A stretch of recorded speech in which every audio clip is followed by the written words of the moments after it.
I'm Pat Torres. Welcome to The Story. Tonight, there are 26 days left in Oregon's legislative session. That's 26, including the weekends. But some observers believe the session is already finished, doomed by a Republican walkout and a lack of willingness to negotiate on both sides. And that makes it our big story tonight.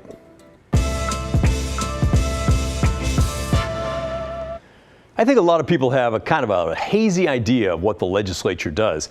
But in Oregon, during the long session like we are having right now, they usually do a lot. Hundreds of bills are passed that affect millions of people in ways big and small. And tonight, much of that is in jeopardy. Some important bills have passed, but a lot more have not. So we're going to take some time and talk with the Senate president to hear his takeout on the walkout. We'll go deep like nobody else in town can do. I think it's one of the things that makes this show unique. Before we get into tonight's conversation, though, let's recap last night. And oh, by the way, if you were on vacation and you missed it, check it out on our KGW YouTube channel or on Roku with our KGW Plus app. You can watch the whole show. Here's what is causing the walkout. The Republicans hate House Bill 2002, which requires insurance companies to provide coverage for gender-affirming care and allows girls younger than 15 to get abortions without their parents' permission. Here's part of our conversation on that bill with Senate President Rob Wagner. All right, but just to be clear, no way, no how you're moving at all on 2002? No, that bill is definitely set. That is definitely for our members. It's a bright line. Women need reproductive health services in Oregon. We are not going back on our commitment to codifying Roe. Although, just one last argument along those lines. Sure. Just intellectually, women are able to get abortion services in Oregon right now. Yeah. Even without that bill. Yeah. Again, I'm not the most technical expert on it. I would definitely have you talk to Senator Steiner or Dr. Steiner, or, somebody like that. But my understanding of the legislation is that what this does is it makes sure that there's insurance protection, that we're making sure doctors are actually covered for the services that they're providing. And that, there's another element of this bill, which I think, kind of sometimes gets ignored, and that is having access to gender-affirming care. And so I don't want to ignore that. I think it's really important that we've heard from constituents how important that is as well. By the way, I have talked with Dr. Steiner and I understand the bill quite well. We asked for your opinion on the interview and the walkout, and you, as always, did not disappoint. Martha wrote in, "I'd get fired or my pay might get docked if I walked out on my job. Lock them up in the room with no food or bathroom break till an agreement is reached." Hey, Pat, I want to thank Senate President Rob Wagner for taking the time to answer your tough questions. Senator President Wagner totally understands that voters want HB 2002 passed. That bill will provide underage girls the opportunity to seek an abortion in very difficult circumstances, like pregnancy by incest, human trafficking, and other tragic events. The sticking point for some on that bill, of course, is that it would allow the abortion without the parents' permission. Another viewer, JS, takes issue, as many do, with the Republicans who are boycotting the Senate. She writes, "So let me get this straight. My Republican Senator, Suzanne Weber for District 16, Tillamook, refuses to go to work even though the people of this good state just made it clear that they prefer our elected officials to show up for work. So how much are we paying to have her sit at home on her derriere and receive our hard-earned tax money?" Well, since you asked, lawmakers are paid roughly $325 a day, whether or not they show up. On the other side, Brad was not impressed with the Senate president in our interview. He wrote in to say, "This guy was anything but honest and candid. The same question had the same false demur, and all responses were a party line defense that avoided the question being asked." And Courtney puts the blame for the session being in trouble on the Democrats, who will not negotiate over House Bill 2002. She wrote in to say, "Senate Democrats insist that recodifying existing abortion laws and forcing insurance companies to cover gender-affirming care is more important than maintaining Oregon's infrastructure and economy. This is disturbing and misguided." Finally, we'll end with a constructive idea from Paul. And just to tee this up, you're probably aware that citizens in Oregon can gather signatures and refer a question or an issue to a statewide vote. Well, lawmakers can do the same thing. And by the way, they don't need those signatures. All they have to do is get both the House and the Senate to vote yes that they'll refer the particular question or issue to the voters. Why not just have the Republicans and the Democrats agree to refer both of these bills, the abortion bill and the gun bill, to the voters and let the voters decide. As Senate President Wagner says, the voters support this. Well, let's find out. If they do, then they're both going to become law. I think that's a wonderful suggestion. It'll be interesting to see if that does happen. For now, I don't think it's getting any serious discussion in Salem. In the meantime, now we're ready to hear more from Senate President Rob Wagner. The Democrat is in a key position to help end the Republican walkout. We're going to talk about kill lists for bills, how he feels about his counterpart, Republican leader Tim Knopp, and whether or not he might do something dramatic to get the legislature moving again. Do you get pressure from the governor to stand strong on these issues and to find a solution? I think the governor in her public statements has been very consistent on where she stands on these bills, and also how people need to be showing up to work to vote on legislation, just like they do in almost every other state, or in their school boards, or their county commissions, or everything else, where a simple majority shows up. You can have robust debate on a bill or an issue or an idea, but then ultimately, if you don't win the day, I've had a lot of bills that didn't pass. Ultimately, people are expecting us to show up and vote. But the Republicans, I think, would say that they are doing their job and representing their voters by not showing up. It's the only way that they can block, and we've gotten away from this baloney of the summaries. Yeah. But it's the only way they can block what they think are very damaging bills. And so they're not skipping work. They're actually doing work and facing a lot of public criticism for it.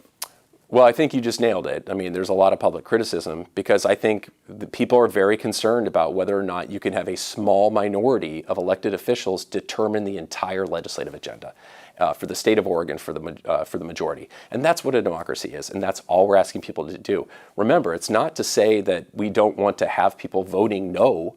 We're just asking people to show up to work. They can still vote no. We just want them to show up on the floor and make their stand there in the public, not on the run. Do you think that capitulation in past years has emboldened the Republicans to do this? I mean, it's hard to say.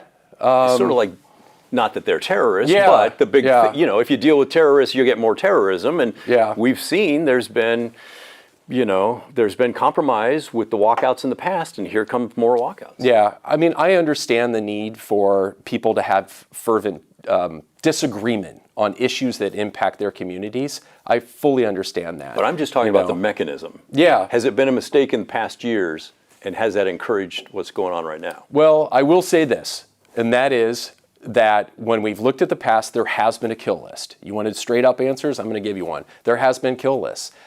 When we walked into this session, we were just saying no more kill lists. The voters passed 113. This isn't a time for the minority to be able to determine a kill list. I think that's really bad policy. It's bad politics. It's not what the voters want us here doing. They want a democracy. And so if you want to talk about things that we're governing for all four corners of Oregon, we're here to do that work. Do you and Knopp get along well? Well, starting at the beginning of the legislative session and even before, we've had more than an open door. We started with lunch, and then our office continues to extend a weekly invitation to sit down for coffee and donuts and have an opportunity. And it's unfortunate that he's canceled out on a lot of those recently. We had some really robust negotiations around process issues, and I involved the speaker, the minority leaders in the House, the majority leaders, and we had a tabletop conversation. But my focus is not on the personality. It's just focusing on doing the work. Okay, but the reason I ask that is because in tough negotiations, sometimes it is the personality, and do the two sides respect and trust each other, and do they get along so that maybe they can each move a quarter inch, which will bring them pain with their group, but maybe for the greater good? Yeah, I respect all legislators, all the Republicans. That's not the question, sir. Do I have respect for Senator Knopp and the position that he's taking? Is that sort of the question? The question do we is, get along? Do you like him? Do you respect him? Do you trust him? Well, I mean, I'm going to let his own statements about me maybe be a little bit of a determination of how he feels about me. That's not a yes. Yeah. I will also say that you're never going to hear me say a negative word about anyone in terms of their legislative service. When I walked into this legislative session and I took my oath of office, I said three things. One, good ideas come from everywhere. The second thing was that my door is always open to everyone. And the third thing is there's always room for kindness. And I think we need more of that in our politics right now. Yeah. You won't find many people that argue with that. Getting back to the pressure that I suspect builds every day that this continues, I was reading in your bio, you have two sisters who are teachers. Don't they call and say, what are you doing with our education budget? When's this coming through? Yeah, I mean, quite the opposite. My family understands that we're here to make sure that we're protecting our democracy. I want to talk to your sisters. Okay, I'll give you their cell phone numbers. You can come over for Sunday dinner. Oh, I would like that. Okay. Yeah, that'd be good. And is there a point, again, where at some point you're looking at the big picture and saying things like the education funding, housing, public safety, all that, that stuff is so important that we're going to sacrifice these other bills to get to the greater good? Well, I don't think that's up for us to make that determination, honestly. Those are stacked up, ready to go. We have a process in the state Senate where House Bill 2002, that's one we've been talking about quite a bit. I think I'm hearing you say no, sir. Is ready to get voted on. And I think that people need to be committed to our democratic process. And so, yes, I mean, I agree that, if I wouldn't say the word sacrifice, I would say that it's important that we're considering things, all of it together. Okay, but you don't see a time in 3 weeks where you say, okay, sorry everybody, but I'm going to make, as a statesman, this decision. The greater good is that we get these budgets and all these great laws that come through. We're going to put these others to the side and make this happen. Well, and I think it's really important that there are 30 people just in the Senate, there are 60 in the House, and you would have to individually ask each individual where they stand. My sense is that the majority, both in the House and the Senate, want us taking these tough bills up and having conversations around budgets. So I don't think that you're going to hear a lot of people saying we need to be setting aside bills because there are people that are walking off the job or that there's an extreme minority that doesn't want to show up to work. Okay, so I'm hearing you say no. There's not going to be a point in 2 or 3 weeks where because as the Senate President, you do have quite a bit of power on what bills come up or don't. Well, we have something called the order of business. And right now, there is an order of business, and I think it was interesting that the Republicans staged their walkout right when House Bill 2002 was about to get a second reading and a third reading. Yeah, absolutely. So there was definitely a strategy that they had walking into the session, knowing that legislation was out there. But our intention, absolutely 100%, is to run the order of business, and that means that House Bill 2002 is in the order for consideration. Thanks to Senate President Wagner for taking the time to talk to me. Still waiting for that dinner invite, by the way.